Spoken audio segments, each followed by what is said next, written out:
Jabardasth comedian getup scene హీరోగా వచ్చిన కొత్త సినిమా రాజు యాదవ్ మొన్న శుక్రవారం మే 24న రిలీజ్ అయింది. ఈ సినిమా ఈ శుక్ర శనివారాలు 2 రోజుల్లో గ్రాస్ కలెక్షన్స్ చూసుకుంటే 50 లక్షల గ్రాస్ అయితే కలెక్ట్ చేసింది. ఇక అందులో థియేటర్ల రెంట్లు, గవర్నమెంట్ ట్యాక్సులు, ఖర్చులన్నీ పోను డిస్ట్రిబ్యూటర్ షేర్ వచ్చేసి 25 లక్షలు ఉంది. ఇక ఈరోజు ఆదివారం, ఈరోజు అంటే నిన్న ఈ సినిమాకి పోటీగా మన love me if you dare cinema కూడా వచ్చింది. ఈరోజు ఆదివారం IPL ఫైనల్ ఉంది. సో కలెక్షన్స్ ఉండకపోవచ్చు, బట్ ఈ సినిమాని వచ్చేసి వాల్యూ బిజినెస్ వచ్చేసి ఈ సినిమాకి హిట్ అవ్వాలి అంటే థియేటర్లో 1.5 షేర్ రావాలి. 1.5 షేర్ అంటే 3 కోట్లు గ్రాస్ రావాలి. 2 రోజుల్లో 50 లక్షల గ్రాసు, 25 లక్షల షేర్ అయితే వచ్చింది.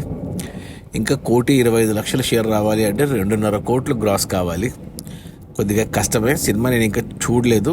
రివ్యూస్ చూస్తేనేమో రివ్యూస్ నెగిటివ్గా ఉన్నాయి, పాజిటివ్గా ఏమీ లేవు. కేవలం మన గెటప్ సీన్ పర్ఫార్మెన్స్కి అప్రిషియేషన్ వచ్చింది, కానీ సినిమా పరంగా బాగాలేదనే వచ్చింది. మరి చూడాలి, మరి ఇక రేపు సోమవారం వర్కింగ్ డేలో మరి కలెక్షన్స్ ఎలా ఉంటాయో చూడాలి. నాకు తెలిసి ఇంకో 25 లక్షల షేర్ వస్తుంది అంతే. 1 కోటి అయితే నష్టపోతుంది. సినిమా కమర్షియల్గా ఫ్లాప్ అనే చెప్పాలి. అది మన గెటప్ సీన్ హీరోగా వచ్చిన కొత్త సినిమా రాజు యాదవ్.